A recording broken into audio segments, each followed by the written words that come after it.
Hello guys! Today, gusto ko pong itry ang Vibrant Glowing Set. Ayan, sa wakas na-receive ko na rin yung order ko. Gusto ko lang pong matry ito. Actually, wala akong ginagamit ngayon sa mukha ko na like this. Ang ginagamit ko lang ay here. Kojic para sa mukha ko, and it's from the Philippines. 120 lang po for 3 piraso. Sales to. At saka after that, Eskinol naman po. So, ito, noon, minimix ko po siya ng Maxipil number 2, pero matagal nang wala kasi wala akong makita dito. Wala akong mahanap. So, ayun. So, ito, nag-stick ako dito sa Eskinol. And, now, I will try to, this one. So, una, sabon. Let's try the sabon.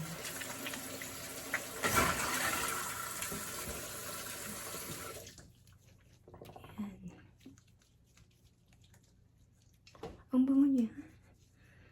Look guys, oh here. Para siyang bubble gum. Amoy talaga niya bubble gum. Ayan.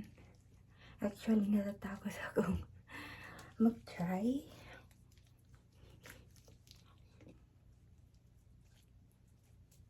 Kasi baka masyado siyang matapang sa akin.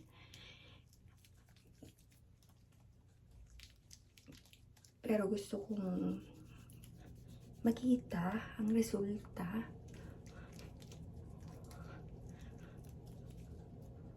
Alam naman natin na I'm doing business, diba? Yan. Yung coffee ko, trinay ko din para lang malaman kung effective nga ba. Well, our products are very effective. Ayan.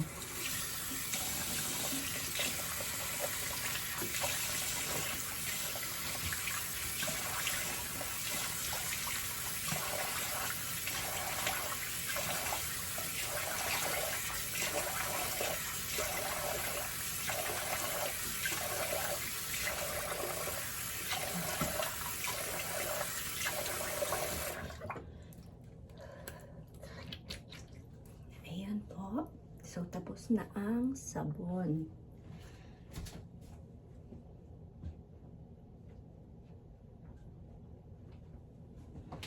Yan, napunas lang po ako. So, ang susunod naman ngayon, first time ko pong mag-video ng para sa beauty products. Lagi lang po akong sumasayaw sa TikTok, kumakanta, or mga selfie. Ayan, so, meron siyang, wait lang.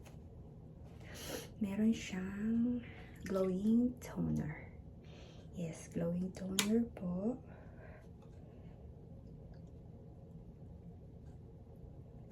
Ayan. Depende na po sa inyo kung saan ang uunahin nyo. Pero lagi kong, ewan ko ba kung bakit ko laging inuuna itong noo ko.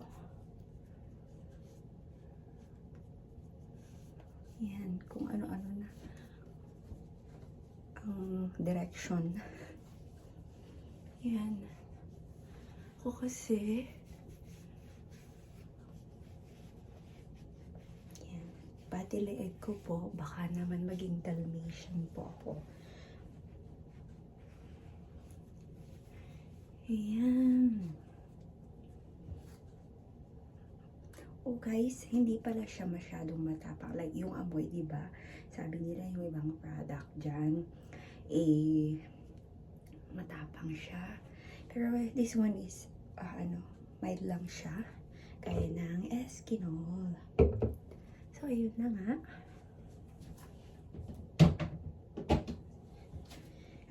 nun, meron siyang glowing day cream at saka night cream. So,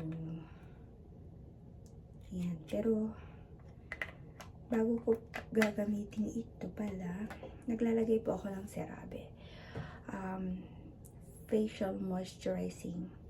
Lagi po akong gumagamit ito kasi po malamig dito sa amin.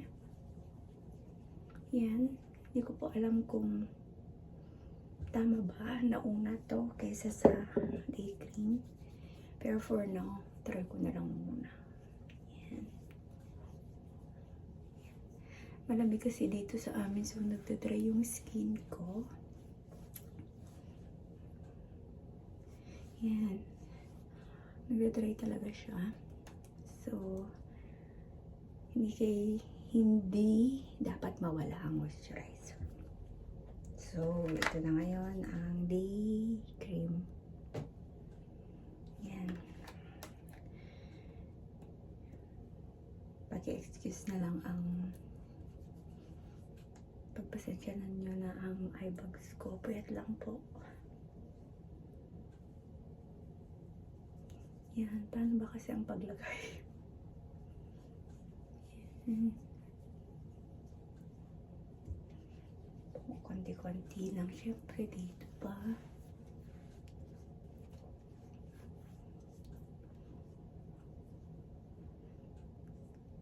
Yan.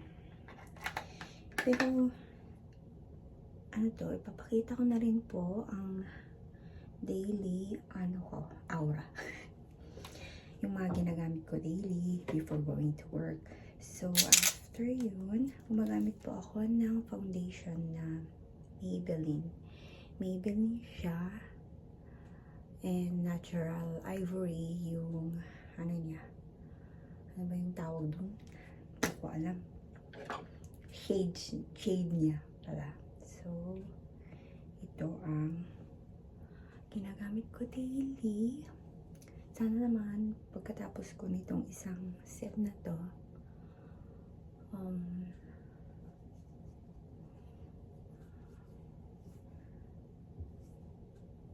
hindi ko na kailangan mag-foundation. Yun ang aabangan natin.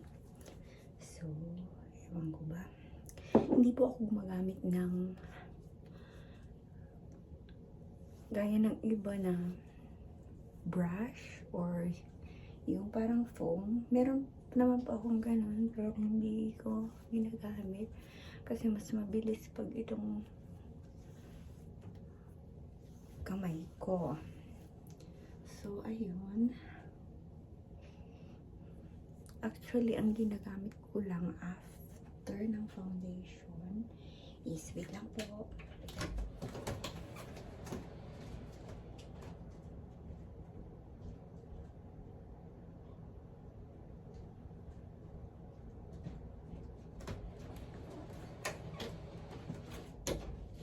I'm sorry about that. Ano siya? Johnson's lang po ako. Di ako marunong mag-foundation ng yun lang liquid ang foundation ko. So yan, para natural look lang, hindi masyadong formal. So ito galing pa ng Pilipinas. Sa Watson nabili. Brown siya, color pencil, hindi ko alam ano ba ito. Hindi ko alam ang brand na tatakpan. Basta yan. Yan. Wait lang po. Hanggang ngayon, hindi ko pa ma-perfect ang kilay. Pero kilay is life. Ano ba yan?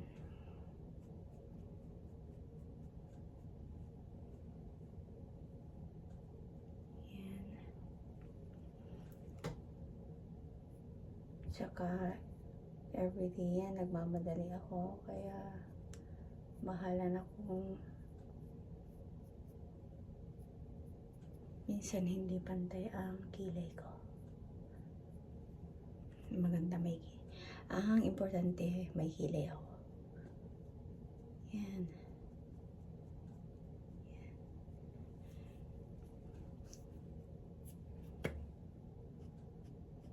Hindi ako masyadong marunong.